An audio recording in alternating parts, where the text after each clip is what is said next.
Welcome in the new video. आज की video में हमने पढ़ना डेवलपमेंट ऑफ एलिमेंट्री सिस्टम, जिसे हम डाइजेस्टिव सिस्टम भी कहते हैं। एलिमेंट्री सिस्टम के अंदर माउथ से एनस तक के तमाम ऑर्गन्स और पार्ट्स वगैरह आ जाते हैं। तो ये हमारे पास डाइजेस्टिव सिस्टम या एलिमेंट्री सिस्टम होता है, जिसमें हम इनके ऑर्गन्स की डेवलपमेंट को पढ़ेंगे। सबसे पहले याद रखना है कि एलिमेंट्री सिस्टम डेवलप होता है from the primordial gut. Primordial gut जो हमारे पास अराइज होती है during the 4th week of human development, तो उससे हमारे पास जो एलिमेंट्री सिस्टम जो है वो अराइज होता है। नॉर्मली जब हम ये सिस्टम पढ़ते हैं तो हम डायरेक्टली कंसिडर कर लेते हैं कि 4th वीक का एम्ब्रियो है, जिसमें तमाम फोल्डिंग हो चुकी है, तमाम हेड और लेटरल फोल्डिंग जो है वो कंप्लीट हो चुकी है, head folding tail folding complete हो चुकी है। लेकिन अगर हमारे पास जो है वो मैं आपको थोड़ा सा एनिमेशन में दिखाती हूँ कि किस तरह से ये फोल्डिंग कंप्लीट होती है, किस तरह से गट प्राइमोडियल गट बनती है during the 4th week of development, ताकि आपको जो है वो थोड़ा सा आइडिया हो जाए। एनिमेशन से पहले आप ये कैलम एम्ब्रियो की डायग्राम्स देख लें, जिसमें हमारे पास एम्ब्रियो के मुख्तलिफ सेक्शंस को शो करवाया गया है। ये हमारे पास ये ऊपर से व्यू है, डॉर्सल व्यू। अगर हम देख रहे होते हैं ऊपर से एम्ब्रियो को, तो वो इस तरह की शेप हमें दिखती है कि ऊपर सबसे पहले बीच में हमें न्यूरल फोल्ड्स जो आपस में क्लोज हो चुके हैं होते हैं ड्यूरिंग द 4th वीक, वो दिखते हैं। और यहाँ पर ओरोफिंजियल मेम्ब्रेन और यहाँ पर क्लोकल मेम्ब्रेन है। हमें पता है, हमने फर्स्ट ईयर एम्ब्रियोलॉजी में भी पढ़ा था कि ओरोफिंजियल और क्लोकल मेम्ब्रेन क्या होती है, कि जहाँ पर हमारे पास एक्टोडर्म और एंडोडर्म जो है उनके दरमियान मेसोडर्म नहीं होती, तो और वो आपस में फ्यूज होते हैं। तो ये ओरोफिंजियल मेम्ब्रेन जो है वो क्रेनियल एंड पर होती है और क्लोकल मेम्ब्रेन जो है वो कॉर्डल एंड पर होती है। अब हमने इनके सेक्शंस को पढ़ना है, सैजिटल सेक्शन और ट्रांसवर्स सेक्शन। सेक्शंस की अगर हम बात करना चाहें तो हम सेक्शंस को इस तरह से समझ सकते हैं। मिसाल के तौर पे ये हमारे पास जो है वो एक हमारे पास मिसाल के तौर पे ये एम्ब्रियो है, ठीक है। अब हमने इसका ट्रांसफर सेक्शन देखना है, तो हम ये बीच में से ये देखें, ये कट करेंगे और ये बीच में से कट किया और ऊपर से हम देखना चाह रहे हैं, यहाँ से हम देख रहे हैं, ऊपर से व्यू कर रहे हैं, तो this is the transfer section. तो ये ट्रांसफर सेक्शन होता है। सैजिटल सेक्शन होता है कि मिसाल के तौर पर एम्ब्रियो है, हमने इसको बीच में से यूँ कट किया है लेंथ वाइज, और फिर हम इसको यहाँ से साइड से देखेंगे, तो this is the sagittal view. तो ये हमारे पास एक ही मतलब एम्ब्रियो के मुख्तलिफ व्यूज़ को इस डायग्राम में सैजिटल व्यूज़ को दिखाया गया और इस डायग्राम में ट्रांसफर्स व्यूज़ को, सेक्शंस को दिखाया गया है। तो आप देख सकते हैं ऊपर से न्यूरल फोल्ड्स थी, और ये हमारे पास एमनियोटिक कैविटी ऊपर की तरफ है, ये अम्बिलिकल वेसिकल नीचे है, और ये सारे हमारे पास ये फोल्डिंग हो रही है। अभी आप फोल्डिंग को देख सकते हैं कि इस तरह से फोल्डिंग है, ये हमारे पास, और ये फोल्डिंग है, ठीक है। इसको थोड़ा सा जूम करके दिखाती हूँ। ये देखें आपके, हमारे पास से ये फोल्डिंग हो रही है, ये हमारे पास जो है वो अम्बिलिकल वेसिकल है, ये एमनियन जो है ये पूरा फोल्ड, हेड और टेल फोल्ड हो रहा है, जिसमें हमारे पास जो अम्बिलिकल वेसिकल का जो पोर्शन है वो हमारे वो जो है वो मतलब यहाँ पर अम्बिलिकल वेसिकल का कुछ पोर्शन हमारे पास एमनियन के अंदर जो है एम्बेडेड होता जा रहा है। एंडोडर्म का यानी पोर्शन जो है वो हमारे पास एमनियन के अंदर एम्बेडेड होता जा रहा है, और वो मिडगट की सूरत में फोरगट और हाइंडगट बन रहा है, ठीक है। और ये मतलब एम्ब्रियो के अंदर ये काम हो रहा है, और हम इसके व्यू सैजिटल सेक्शंस को देख रहे हैं, तो उसके अंदर भी एग्जैक्टली वही काम हो रहा है, लेकिन डिफरेंट डायग्राम्स इसलिए हैं क्योंकि हमारे पास व्यूज डिफरेंट हैं। तो ये मिडगट बन गई, हाइंडगट और फोरगट और हाइंडगट बन गई, ठीक है। अब ये हमारे पास ये फोल्डिंग होती रहेगी, इस तरह से फोल्डिंग होती रहेगी, और ये एक अल्टीमेटली इस तरह की शेप आ जाएगी। इसमें अगर इस व्यू में देखेंगे तो इस तरह की शेप आ जाएगी, और अगर ट्रांसवर्स व्यू में देखेंगे तो हमारे पास ये इस तरह की शेप आ जाएगी। अब हम इस पूरी चीज़ को है ना एनिमेशन में देखते हैं।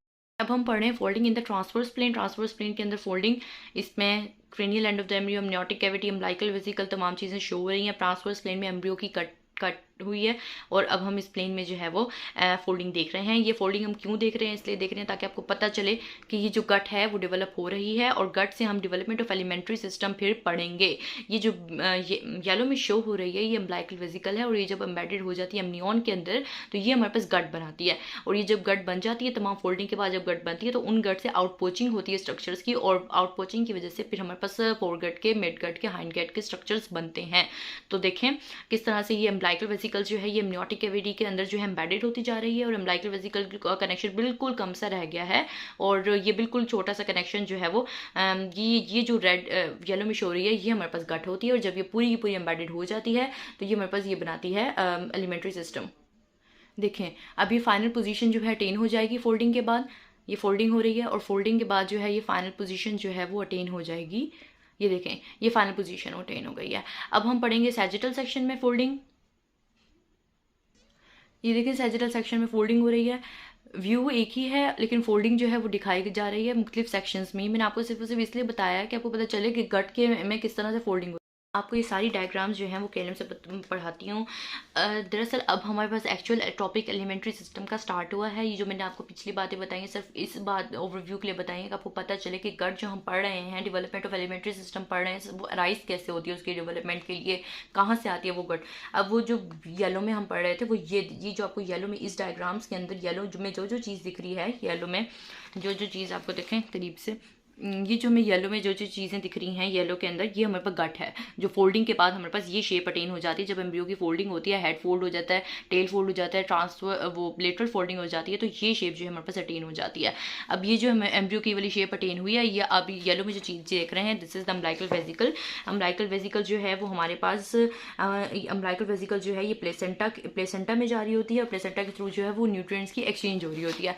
क्या होती है? न्यूट्रिएंट्स की एक्सचेंज हो रही है। ये अम्बिलिकल कॉर्ड है, और ये ओम्फेलोन्टेरी डक्ट, जो हमारे पास ओम्फेलोन्टेरी डक्ट होती है ना, वो हमारे पास मिड गट के स्ट्रक्चर्स को अम्बिलिकल कॉर्ड से कनेक्ट करी होती है। ये दरअसल इसका ओम्फेलोन्टेरी डक्ट का दूसरा नाम विट्लो इंटेस्टिनल डक्ट या विटलाइन डक्ट भी होता है। तो this is the important point है। विट्लो इंटेस्टिनल डक्ट के मुतालिक क्लिनिकल्स बनते हैं कि अगर ये हमारे पास इसका फिस्टूला रह जाए, मतलब ये अगर ओब्लिटरेट ना हो, नॉर्मली क्या होती है कि जब बर्थ होती है बेबी की तो हम ये ओम्बिलिकल कॉर्ड को कट कर देते हैं। कट करते हैं तो ये जो विटलाइन इंटेस्टिनल डक्ट है ये भी ओब्लिटरेट हो जाती है। बाजू का क्या होता है कि ओब्लिटरेट नहीं हो पाती, और अम्बिलिकल कॉर्ड मिसाल के तौर पर ये हमारे पास अम्बिलिकल कॉर्ड थी जो प्लेसेंटा से अटैच थी। अब हमने इसको कट की तो ये अम्बिलिकल कॉर्ड ने अम्बिलिकस बन जाना फीटस के अंदर, और ये ओम्फेलोन्टेरी डक्ट ने खत्म हो जाना है। लेकिन अगर ये खत्म नहीं होती विटलाइन या विट्लो इंटेस्टिनल डक्ट, तो इसकी वजह से क्या होता है कि हमारे पास जो ये मिडगट के स्ट्रक्चर्स हैं और अम्बिलिकस के दरमियान कनेक्शन रह जाता है, और फिर हमारे पास अम्बिलिकस क्योंकि एक वीक एरिया होता है as compare to other abdominal wall structures, तो इसमें वीक एरिया की वजह से जो मिडगट के स्ट्रक्चर्स हैं, जो हमारे पास इंटेस्टाइन के स्ट्रक्चर्स हैं, वो उनकी आउटपोचिंग हो जाती है, वो बाहर आ जाते हैं।